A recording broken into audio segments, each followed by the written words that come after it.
പറക്കമുറ്റാത്ത പ്രായത്തിൽ അച്ഛനെ നഷ്ടപ്പെട്ട കുട്ടി. പിന്നെ അമ്മയായിരുന്നു അവൻ്റെ ലോകം. എന്നാൽ കൗമാരപ്രായം എത്തിയപ്പോൾ സ്കൂളിലെ കൂട്ടുകെട്ടുകൾ അവൻ്റെ സ്വഭാവത്തിൽ മാറ്റങ്ങൾ കൊണ്ടുവന്നു. ഇത് പ്രായത്തിൻ്റെ പ്രശ്നമെന്നാണ് ആദ്യം കരുതിയത്. പക്ഷെ ദിവസങ്ങൾ പിന്നിടുമ്പോൾ ചെറിയ കാര്യങ്ങളിൽ പോലും അവൻ പൊട്ടിത്തെറിക്കാൻ തുടങ്ങി. അമ്മയെ ഉപദ്രവിക്കുന്നത് പതിവായി. അതോടെ +2 വിദ്യാർത്ഥിയായ മകനെ നിരീക്ഷിച്ചപ്പോഴാണ് അമ്മ ആ യാഥാർത്ഥ്യം തിരിച്ചറിഞ്ഞത്.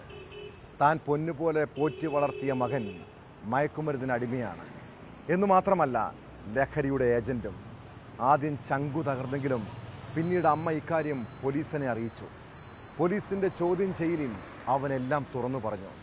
ഹൈസ്കൂൾ മുതലുള്ള ലഹരി ഉപയോഗം, കൂട്ടുകാർക്ക് വിൽപ്പന നടത്തുന്ന കാര്യം.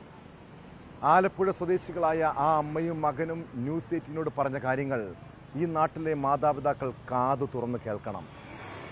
കുട്ടിയെ സൗഹൃദം നടിച്ച് ലഹരി വിൽപ്പനയ്ക്ക് ഉപയോഗിച്ച അയൽവാസിയെക്കുറിച്ചും മയക്കുമരുന്നിൻ്റെ കെണിയിൽ കുരുങ്ങിയ മറ്റു വിദ്യാർത്ഥികളെക്കുറിച്ചും പോലീസ് അന്വേഷണം തുടങ്ങി.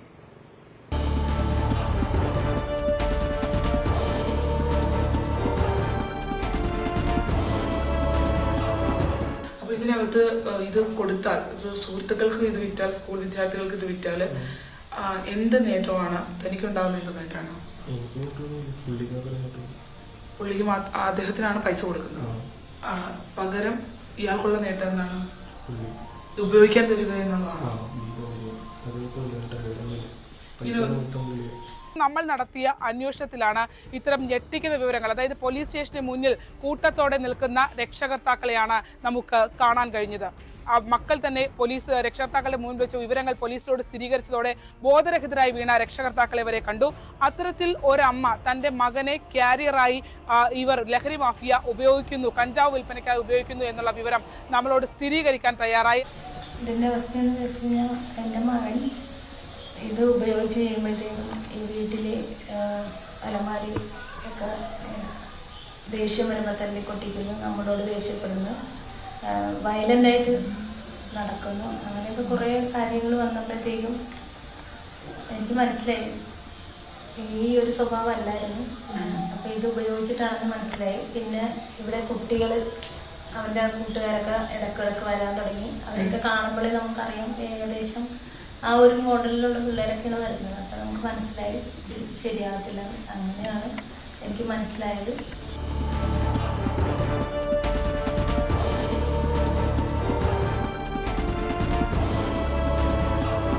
കൗൺസിലിങ്ങിലൂടെ കുട്ടികളെ ഇതിൽ നിന്ന് പുറത്തേക്ക് കൊണ്ടുവരാൻ കഴിയും എന്നുള്ള ഒരു ആത്മവിശ്വാസം പോലീസ് പങ്കുവെക്കുമ്പോൾ പോലും ഇതൊരു വലിയ മഞ്ഞുമലയുടെ ഒരറ്റം മാത്രമാണ് എന്നുള്ളതാണ്. കുട്ടിയുടെ വീട്ടിൽ നമ്മൾ ചെന്നപ്പോൾ ആ അമ്മ കഷ്ടപ്പെട്ടുണ്ടാക്കി വെച്ചിട്ടുള്ള വീട്ടുപകരണങ്ങൾ ഉൾപ്പെടെ അടിച്ചു തകർത്ത അവസ്ഥയിലാണ്. ആ കുട്ടിക്ക് എങ്ങനെയെങ്കിലും ഇതിൽ നിന്ന് മോചനം നേടണമെന്ന ആഗ്രഹമുണ്ട്. പക്ഷേ ലഹരി മാഫിയയുടെ കണ്ണികൾ ഇവരുടെ പിന്നിൽ നിൽക്കുന്നു എന്നുള്ളതാണ്. എന്തായാലും ഈ വിവരങ്ങൾ നമ്മളോട് പങ്കുവച്ച രക്ഷകർത്താവിനെ ഉൾപ്പെടെ അപായപ്പെടുത്തുമോ, കുട്ടിയെ ഉൾപ്പെടെ അപായപ്പെടുത്തുമോ എന്നുള്ള നല്ല ആശങ്കകൾ നിലനിൽക്കുന്നുണ്ട്.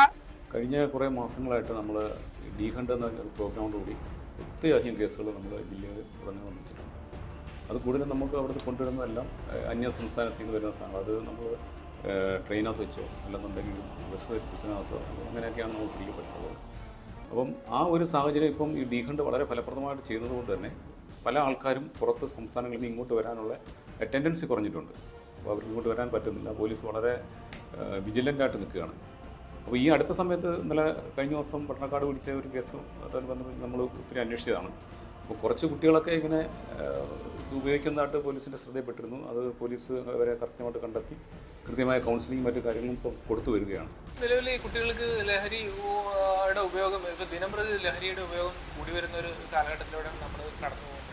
സ്കൂൾ പരിസരങ്ങളെ കേന്ദ്രീകരിച്ച് വലിയ രീതിയിൽ ഇവർ ലഹരി ഉൽപ്പന്നങ്ങൾ വിൽപ്പന നടത്തുന്നതായിട്ടുള്ള നമുക്ക് വിവരങ്ങൾ കിട്ടാറുണ്ട്. കഴിഞ്ഞ ദിവസം ഉണ്ടായത് കുട്ടികളെ ദുരുപയോഗം ചെയ്യുന്നു, കുട്ടികളെ തന്നെ ക്യാരിയേഴ്സാക്കി സ്കൂൾ കുട്ടികളെ കേന്ദ്രീകരിച്ചുകൊണ്ട് തന്നെയാണ് ഇവന്മാർ നമ്മൾ പിടിച്ചിരിക്കുന്ന 2 പേര് വിൽപ്പന നടത്തിയിട്ടുള്ളത്. അപ്പം നമ്മൾ അങ്ങനെയുള്ള ആളുകൾക്കെതിരെ യാതൊരുവിധ ദാക്ഷിണ്യവും കൂടാതെ തന്നെ കർശനമായിട്ടുള്ള നിയമ നടപടി സ്വീകരിക്കുമെന്നുള്ളതിന് ഒരു സംശയവും ഉണ്ടായിരിക്കില്ല. ഈ കുട്ടികളെ ക്യാരിയേഴ്സായിട്ട് ഉപയോഗിക്കുകയും മറ്റു കുട്ടികളെ കൂടി ഇതിലേക്ക് വരികയും ചെയ്യുകയാണെങ്കിൽ അവന്മാർക്കെതിരെ കർശനമായ നിയമ നടപടി ഉണ്ടാകും. അതിനൊരു സംശയവുമില്ല.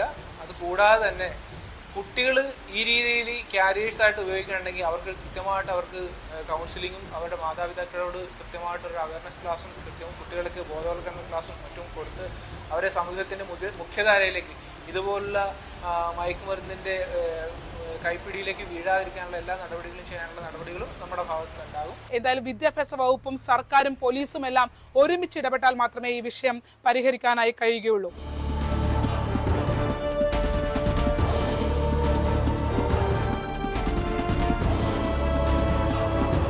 ആലപ്പുഴയിൽ നിന്നും ശരണ്യ സ്നേഹജൻ, ന്യൂസ് 18.